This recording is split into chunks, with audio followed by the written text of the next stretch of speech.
Joia. Vamos para a próxima apresentação, então. A próxima apresentação vai Obrigado. ser o Renan.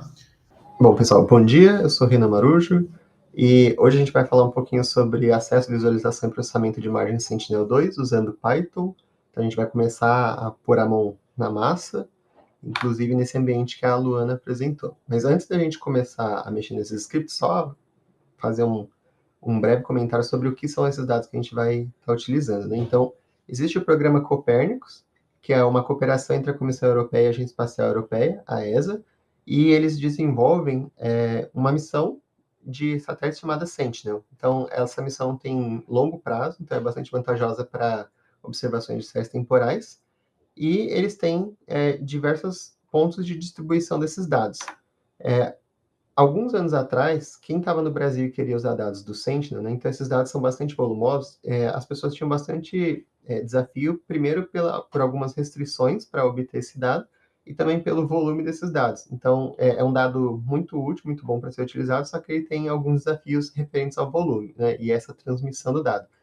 Em 2018, o Ministério da Ciência, Tecnologia e Inovação fechou um acordo com a União Europeia, de modo que o INPE começou a ser um espelho desses conjuntos de dados. Então, a gente passa a ter esses dados localizados fisicamente aqui no Brasil, então a disseminação desses dados fica muito mais fácil. E a BIG, então, começou a fazer essa distribuição, né, desse espelho de dados do Sentinel a partir de 2022. Então, a gente tem esse dado aqui no Brasil, fica mais fácil da gente obter esses conjuntos de dados. Hoje eu vou mostrar um pouquinho sobre o processamento de dados do Sentinel-2, então vou afunilar um pouco para falar sobre esses dados. O Sentinel-2 ele tem uma resolução temporal de 5 em 5 dias, quando tem o Sentinel-2A e o 2B em operação. Então a gente consegue ver nessa timeline aqui que durante diversos anos a gente ficou com esses dois em operação, e mais recentemente a gente teve o lançamento do Sentinel-2C. Então essa revisita, né, de 5 em 5 dias agora é um pouquinho menor, então a gente consegue, às vezes, imagem em 3, 4 dias. O Sentinel-2 ele tem 13 bandas espectrais.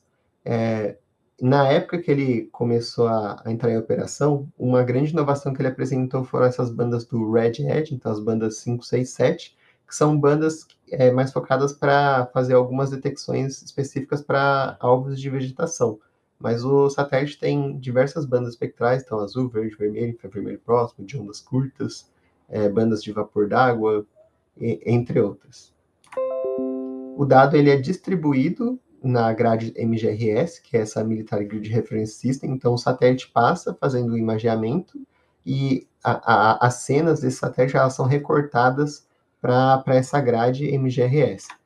Só que essa grade ela tem algumas particularidades. Então, primeiro que ela tem sobreposição entre cenas vizinhas, e como ela é uma grade que é dividida de acordo com os fusos da Terra, né, então a gente consegue ter uma sobreposição aqui maior em algumas áreas. Isso acarreta que, então, a gente tem repetição de alguns valores.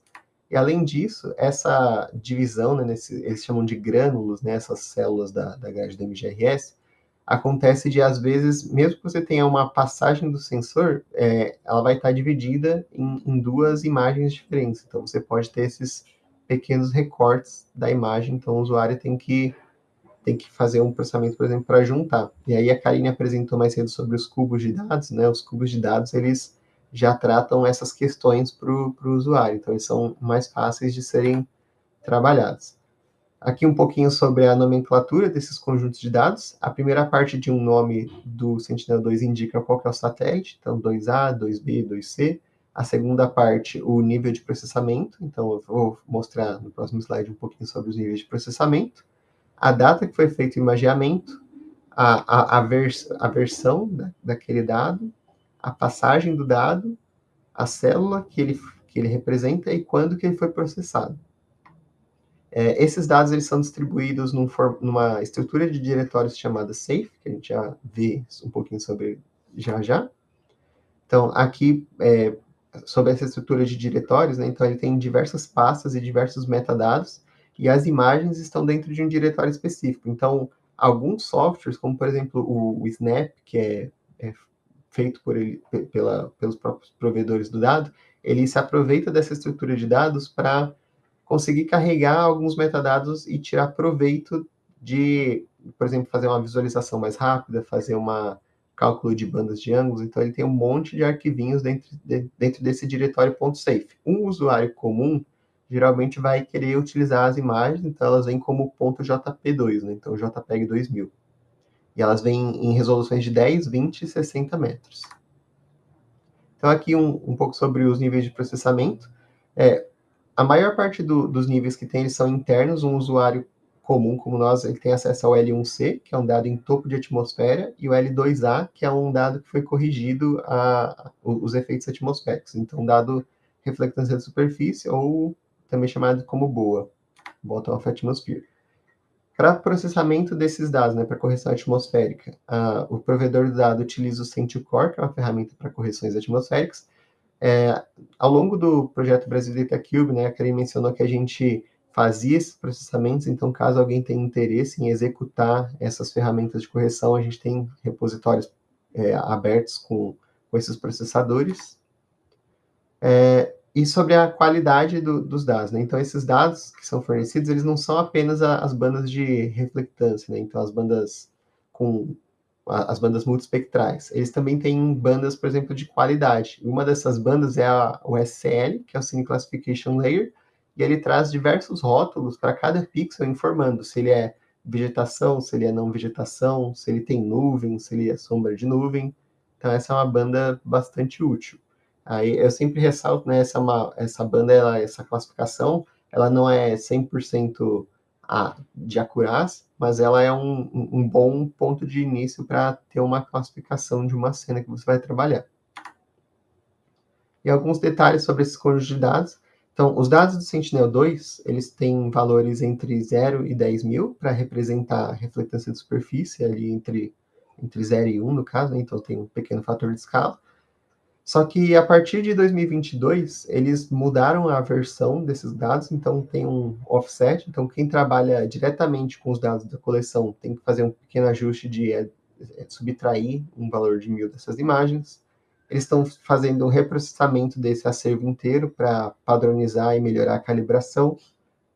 Como eu mencionei, o dado ele é distribuído por células, né, por grânulos, e as correções que eles fazem nesse conjunto de dados é feita em cima desses grânulos, então a gente consegue ângulos com esses grânulos utilizar em diversos tipos de aplicação.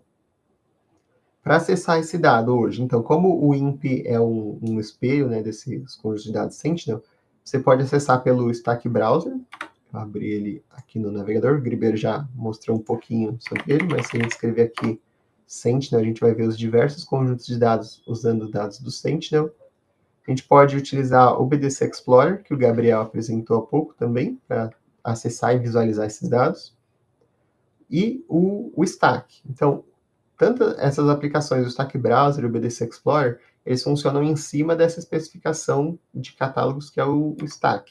Então, a gente tem o Stack sendo acessível aqui, e ele é a base para essas aplicações e também os nossos scripts, né? Então, tem os clients em Python e R, eles vão usar esse Stack para fazer a consulta nesses dados. Então, hoje, no catálogo do INPE, a gente tem dados do Sentinel 1, 2 e 3. Os dados do Sentinel-2, a gente pega aqueles formatos .safe, converte eles, então a gente gera uma coleção que a gente chama de COG, que é o Cloud Optimized GeoTIFF, e ele traz a gente conseguir carregar só um pedaço da imagem, então não preciso abrir uma cena inteira, a gente vai ver isso no Jupyter Notebook fazendo isso, que quando você dá zoom para fazer uma visualização, você tem uma estrutura de pirâmide nesse conjunto de dados, então você consegue ir melhorando essa imagem de acordo com o que está na sua... E esses produtos cubos de dados, a gente gera alguns mosaicos também para interpretação visual. Então aqui tem mais alguns mosaicos, né? Aqui atrás eu mostrei um mosaico feito para a Amazônia, aqui um mosaico para o Cerrado em falsa cor, e aqui alguns mosaicos, né? Então um mosaico temporal para a reserva Yanomami. Hoje, no acervo de dados, a gente tem imagens com nível de processamento L1C de 2022 até o presente, sendo que a gente tem esses dados para o passado, só que está em integração, então daqui vai estar disponível, assim como os L2A também, que são os produtos reflectância. Os dados COG, então a gente converte esse L2A de JP2 para esse formato GeoTIFF, TIFF-COG. Então a gente tem todo esse acervo também. E os cubos de dados a gente tem desde 2017 até a data presente, e isso é gerado diariamente quando gera esses cubos de dados. GitHub, então a Luana Momentos, Big Tech Talks, Love Data Day. Nesse diretório, ó, a gente vai ver que tem de longo das partes práticas do curso de hoje. Ele mostra aqui para a gente tudo que vai ter aqui, então os links a gente vai colocando aqui para ele ficar linkado. E nessa primeira parte de agora, eu vou mostrar para vocês esse primeiro notebook, que é o LDD 2025-01 Sentinel-2, e a gente vai executar ele dentro do Jupyter do BDC Lab, que a Luana apresentou. Caso vocês queiram executar esse notebook também, vocês podem executar eles no Google Colab, no Kaggle, ou até na própria máquina de vocês. A diferença é que quando eu estou usando esse ambiente, como a Luana mencionou, eu estou processando esses dados nos servidores do INPE, né? Então não na minha máquina. E ele traz diversas vantagens, como, por exemplo, ele já tem alguns pacotes instalados. Então, eu não vou precisar instalar alguns pacotes. Se você estiver usando outro ambiente, Colab, Kaggle, ou na sua máquina, você vai ter que instalar alguns pacotes. Mas a gente deixou os comandos de instalação dos pacotes dentro do notebook. Então, vou começar aqui a parte prática. Só mostrando também, né, um pouquinho aqui a carinha do Jupyter Lab, que a Luana mencionou. Aqui embaixo a galeria de códigos que abre justamente essa página aqui do GitHub. Eu já me adiantei, já copiei aqui o repositório para dentro do meu lab. Quem quiser carregar ele aqui ou na máquina tem que fazer um git clone, por exemplo, aqui do repositório. Então, você pode, na linha de comando, escrever um git clone e esse caminho aqui do repositório. Ou você pode também baixar ele e fazer um upload. Mas então, eu carreguei ele aqui já. Estou com ele aberto e a gente vai começar a execução. Aí, pessoal, conforme for tendo dúvida, também se quiser ir perguntando ao longo da apresentação, fiquem à vontade.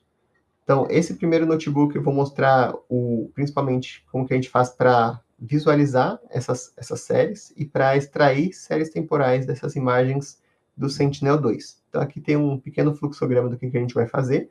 A gente vai usar o stack, né, que é essa especificação, né, para fazer a busca das imagens. Vai visualizar algumas dessas imagens e depois a gente vai usar o serviço WTSS para extrair uma série temporal. Então, aqui no começo do notebook, eu sempre comento que é legal a gente mudar aqui em cima quem estiver no BDC Lab, tem um ambiente Geospatial, que já traz aqui alguns pacotes instalados. Eu vou rodar esse comando pip install WTSS, que ele vai instalar o cliente, né, que usa o WebTime Series Service. Eu vou falar um pouquinho mais sobre ele mais próximo do final do notebook, mas só para já deixar instalado, né? Então, aqui no BDC Lab a gente já tem uma versão instalada do WTSS, eu só estou instalando uma versão mais recente, porque eu quero mostrar uma funcionalidade para busca em área. Aqui são alguns comandos para a gente trabalhar com a visualização desses dados usando o leaflet. E aqui estou usando o GeoPandas para abrir um shapefile, que vai ser a nossa área de estudo. Então, eu estou passando um pouquinho rápido nessa parte, porque aqui é mais voltado para Python, né, e não para a aplicação em si, mas só para ilustrar, a gente tem aqui na tela ó, um shapefile. Então, escolhi como shapefile uma região aqui em Porto Alegre, e a ideia é a gente buscar por imagens no período que teve aquelas enchentes, né? Então, para a gente conseguir ver a diferença entre uma data que teve enchente e uma data que não teve. Então, para a gente fazer busca nesse catálogo, né, no catálogo Stack, a gente vai usar um Client Stack. Mas antes, vamos entender um pouquinho sobre o que é o Stack. Então, quando você quer baixar uma imagem o Landsat, por exemplo, que está no catálogo da USGS, se você quiser fazer isso por script, você tinha que respeitar a API que a USGS usa para disponibilizar esses dados. E a API da USGS era diferente, por exemplo, da API que a ESA utilizava para ter acesso aos dados do Sentinel-2. Então, para cada lugar que você queria acessar um conjunto de dados, você tinha que usar uma API específica. Então, tinham diversas APIs e elas não conversavam entre si. E o stack é o Spatial Temporal Asset Catalog, né? Então, o catálogo de ativos espaço-temporais, ele surge como uma especificação feita por diversas organizações para criar uma forma padrão para descobrir e acessar esses conjuntos de dados. Então, hoje, a gente tem diversos provedores adotando o stack e disponibilizando seus conjuntos de dados, então, em catálogos stack. E o WIMP, né, na Big, a gente tem feito isso também. Então, todos os dados que a gente está obtendo, a gente está colocando eles para ser acessados via stack. Então, aqui a gente vai usar um client stack para consultar esses catálogos. Bom, então o stack ele tem 4 entidades principais. A primeira de todas é o catálogo em si. Então, ele responde o que tem de conjunto de dados. Ele pode ser estático ou dinâmico. A gente tem as coleções. As coleções definem um conjunto de metadados para um conjunto de dados. Então, por exemplo, a gente tem as coleções do Sentinel-2 que a gente vai utilizar. Ele diz para o Brasil inteiro, ele diz, essa minha coleção, ela é para o Brasil inteiro, ela vai de 2017 até 2025. Esses dados, eles têm essas determinadas bandas espectrais, então ele traz diversos detalhamentos sobre a coleção num geral. Já os itens são pequenos pedaços dessa coleção. Então, para uma determinada localização no espaço e no tempo, a gente tem esses itens. Então, vamos supor que a gente tem um município, e esse satélite ele passa de 5 em 5 dias. Então, a cada 5 dias, a gente tem um item, que é um conjunto de imagens daquele município. Então, o item ele vai ter todas as bandas espectrais. E o item, por sua vez, ele é composto pelos assets, então os ativos, que são os arquivos que compõem aquele item. Então, pode ser as bandas espectrais disponibilizadas como arquivos de imagem, TIFF, JP2, pode ser um arquivo TXT de metadado, um XML, pode ser um PNG de thumbnail dessa imagem. Então, todos os pequenos arquivos dessa coleção são disponibilizados aqui como assets. Então, o stack, a ideia é a gente usar o stack para consultar um catálogo, dizer qual coleção a gente quer, passar uma região e um tempo para obter as imagens. E o stack, ele funciona por meio de links. Então, ele navega em JSONs, né, em páginas de JSONs ali, e ele vai entregando links para serem navegados nessa estrutura aqui, dessas 4 entidades. Então, a gente colocou também nesses notebooks uma explicação sobre essa especificação do stack e aqui algumas explicações sobre como usar. Então, para quem tiver em um ambiente que não tem esse client, né, instalado, então aqui a gente está usando do Python, então tem esse PyStack Client. Precisa executar esse comando pip install para ele instalar esse pacote. Eu já tenho ele instalado, então eu vou só dar um import para ele carregar esse pacote, que a gente consegue ver a versão que ele está instalado, então aqui está com a 085. E aqui, olha só, para a gente começar a usar esse client. A gente fala, vou usar o client, vou mandar ele abrir um catálogo que está em alguma URL. Então, essa URL aqui é o stack do IMP, né? Então, que a Big fornece. Então, quando a gente acessa a URL do stack, ele traz aqui esse JSON, só que aqui não é muito fácil de um ser humano navegar aqui por esse JSON, né? Então, os clients e as aplicações, eles são ótimos em ler esse JSON. Então, eles fazem esse trabalho para a gente. Então, a gente só precisa apontar aqui no nosso script aonde que está o catálogo que ele vai utilizar. Então, a gente coloca aqui para ele abrir esse catálogo e ele retorna aqui para a gente. Esse é o catálogo do IMP. Ele é um stack server, ele tem diversas coleções disponíveis aqui. A gente consegue pegar essas informações separadas, se a gente quiser, então o nome desse catálogo, o título, a descrição dele, e a gente consegue listar tudo que tem de coleção disponível usando esse get collections. Então, quando a gente roda aqui um get collections e faz um print dessas coleções, ele mostra aqui diversos conjuntos de dados. E só ressaltando, né, então o stack ele está rodando em uma máquina do INPE, e essas aplicações como o Stack Browser, o BDC Explorer, eles consultam esse catálogo Stack. Então, as mesmas coleções que ele retorna aqui para a gente nesse script são as mesmas coleções que estão disponíveis nesses catálogos. E aí a gente Então, a gente viu aqui que tem um monte de conjunto de dados, mas se você quiser saber informação sobre algum deles, você pode fazer um get collections para pegar aquela coleção e ele vai te trazer todas as informações sobre aquela coleção específica. Então, você pode ler a descrição. Então, eu selecionei aqui o S2L2A, que é o Sentinel-2, nível de processamento L2A. Ele fala aqui que é uma coleção de Sentinel-2 L2A sobre o Brasil, que são produtos de reflectância de superfície ortorretificados, e que ele está sendo disponibilizado como Cloud Optimizer de GeoTIFF.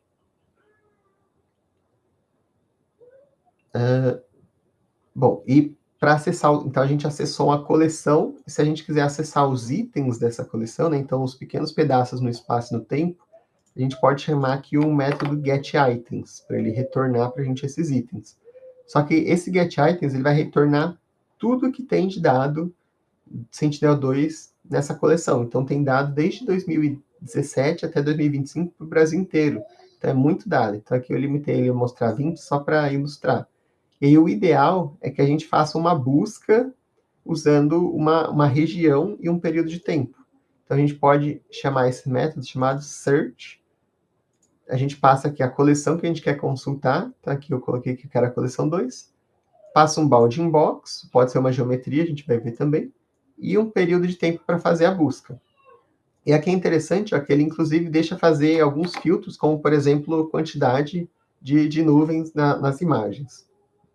Então, aqui passando que eu quero imagens do dia 20 de abril até o dia 7 de maio de 2024, com menos de 60% de nuvens, ele retorna aqui que ele tem 5 itens nessas restrições que eu passei ali em cima. Se eu fizer a mesma busca, só que sem passar o filtro de nuvens, ele retorna aqui 8 itens, né? Então ele tem mais imagens, porque algumas delas tinham nuvem. E aqui ó, a gente fez a busca usando o bounding box, mas a gente pode fazer a busca passando uma geometria. Então, por exemplo, lá no início do notebook eu mostrei que a gente tinha um shapefile, então a gente pode pegar a geometria desse shapefile e passar para ele fazer essa consulta. E aí ele retorna para a gente esses itens.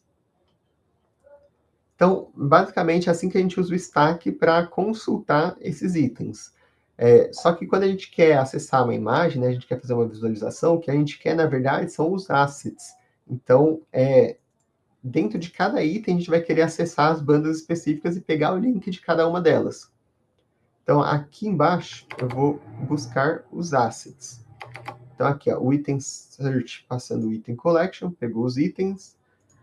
Vou colocar aqui o item -1, que é o último item, né? Então, nesse caso, ele vem na ordem inversa, então seria o primeiro. Ó. Ele está pegando aqui a imagem do dia 21 de abril de 2024. E esse item, se a gente chamar um ponto assets, ele mostra aqui, então, o que ele tem de asset. Aí aqui, ó, ele tem as diversas bandas espectrais, então banda 1, banda 2, banda 8, e diversas outras bandas que ele tem aqui. E para cada um desses assets, ele retorna um href, então ele tem um link para essa imagem. Então, se a gente clicar em algum desses aqui, ó, ele vai baixar essa imagem na minha máquina aqui. Só que a gente pode usar isso no nosso script também para trabalhar em cima dessas imagens. Então, a gente passa o link da imagem para abrir essa imagem. Então, aqui, por exemplo, se a gente quisesse abrir a banda 4, né? A banda 1 é costal, a 2 é azul, a 3 é a verde, a 4 é a vermelha. Então, a banda do vermelho. A gente pega o asset da B04 e a gente consegue ver o link para essa banda. Então, se a gente quisesse fazer uma visualização dessa imagem, a gente consegue usar um pacote, por exemplo, raster.io, que eu já tenho ele instalado aqui, então vou só dar o import. E a gente coloca aqui, ó, o raster.io abra, e como parâmetro coloca a URL daquele asset, então o caminho para aquele asset. E aí faz um read para ele fazer a leitura. Aqui tem um plot para ele mostrar essa imagem na tela. Então, vou até executar de novo aqui, ó. Vocês podem ver que ele está demorando um pouquinho para executar. Porque como a gente passou o link da imagem, ele está trazendo essa imagem inteira para ser carregada. Então, ele carregou a imagem inteira. Só que o formato COG, né, o Cloud Optimizer GeoTIFF, ele traz algumas vantagens. Então, a gente não precisa, por exemplo, carregar uma imagem inteira. Se eu tenho uma área de estudo que é só um pedaço dessa imagem, a gente consegue passar uma região e ele carrega só aquele pequeno pedaço da imagem, então ele não precisa carregar ela inteira. Então o COG traz essas vantagens. E aqui, para a gente fazer uma visualização, então, de uma composição colorida, a gente tem só algumas funções para simplificar os nossos códigos aqui. Então, essa primeira função, ela faz uma leitura dos conjuntos de dados, usando... ela tem a opção de passar um window para fazer a leitura só daquele pedaço da imagem, então ele reprojeta aquela imagem e cuida disso para a gente. E tem uma imagem aqui de visualizar, uma função, perdão, de visualização que ele vai normalizar os valores e vai aplicar um fator de brilho naquela imagem. Então, como a gente viu lá atrás, os assets, a gente tem as URLs para cada uma dessas bandas. A gente pode, por exemplo, carregar 3 URLs, né, em diferentes variáveis. Então, aqui está sendo carregado a banda do azul, do verde, do vermelho, sendo colocado nessas variáveis. Então, a gente pode pegar a URL de cada uma delas e colocar nessas variáveis. E fazer a visualização usando essas URLs. Então, só rodando aqui para ele pegar as URLs.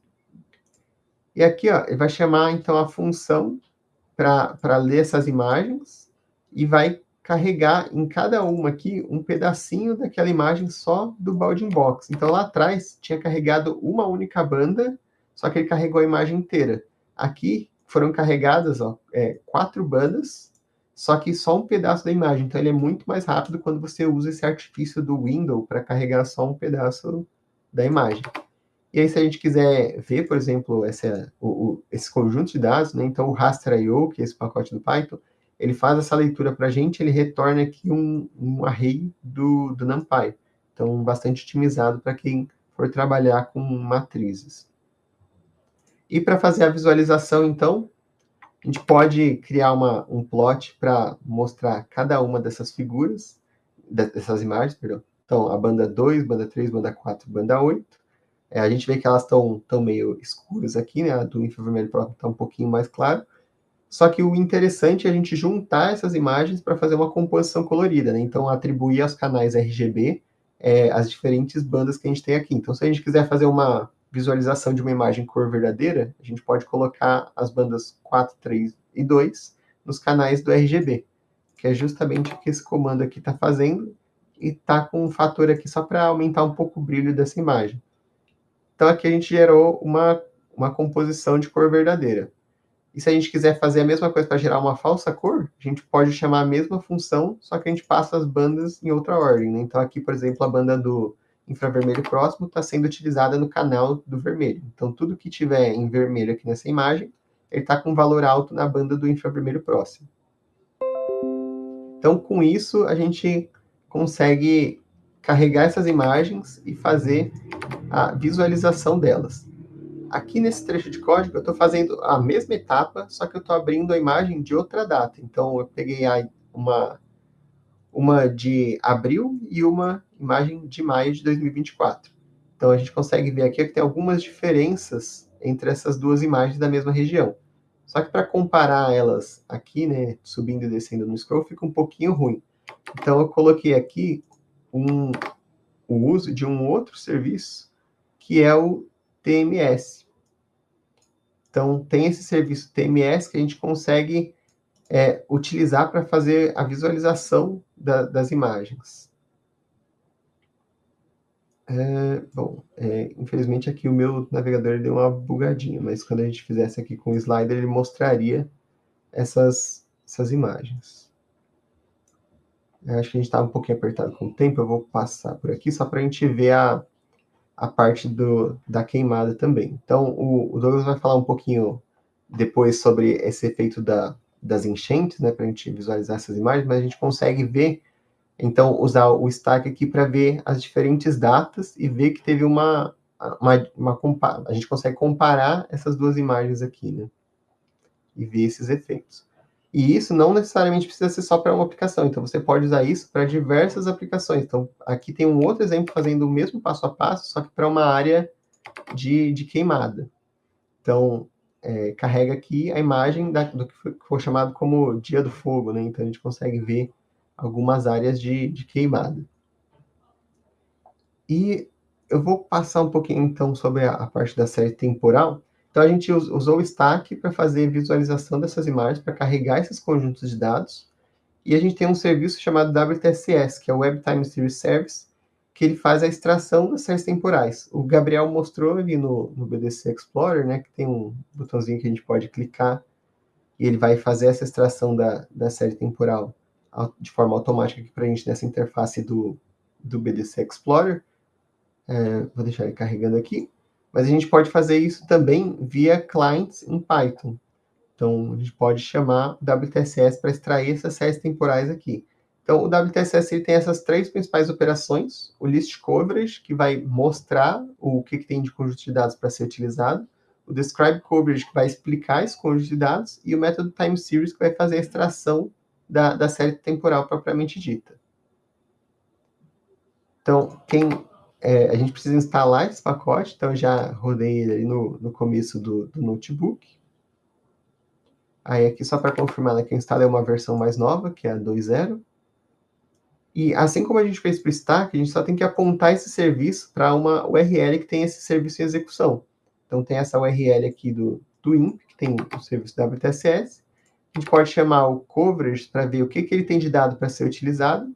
Então, aqui tem um conjunto de dados do Cibers 4, MOOC, Cibers 4 WFI, que são os cubos de dados do Brasil DataCube, os Cibers 4 WFI 8 dias, dados do Landsat, dados do Moldris e os cubos de dados do Sentinel-2.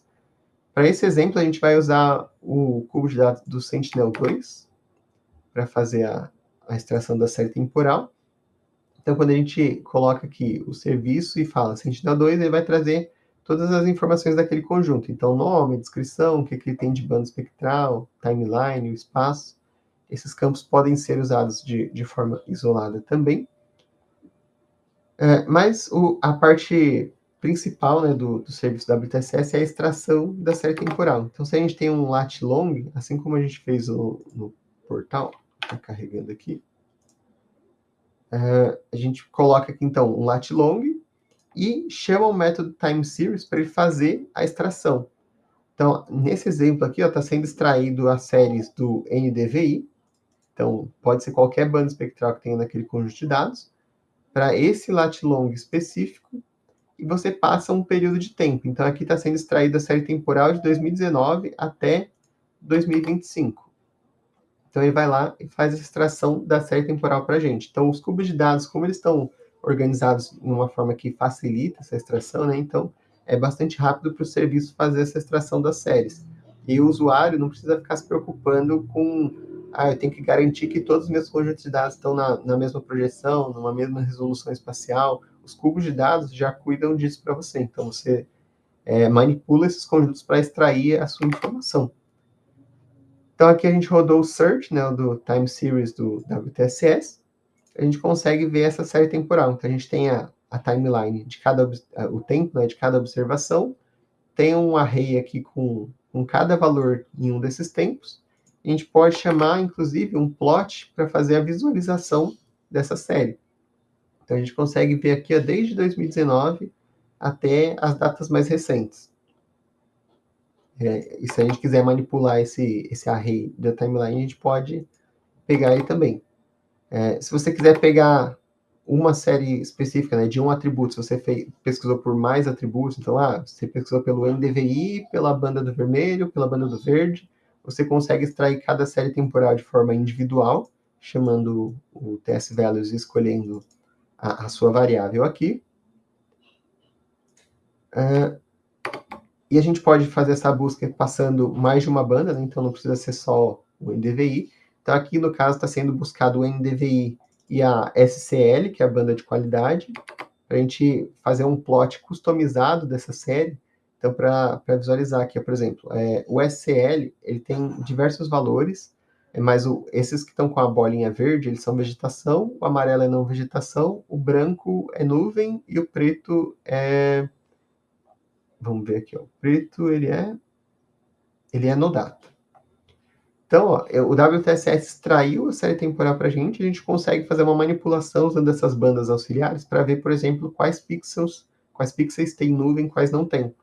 E a gente pode, dependendo da sua aplicação, se a sua aplicação é interessante remover essas nuvens, você pode usar essas máscaras para filtrar esses conjuntos de dados. Então, aqui, por exemplo, está sendo selecionado só os valores 4, 5, 6 dessa máscara, que é vegetação, não vegetação e água, para mostrar essa série sem os valores de nuvem. Então, você consegue fazer essa manipulação desse conjunto de dados a depender da sua aplicação.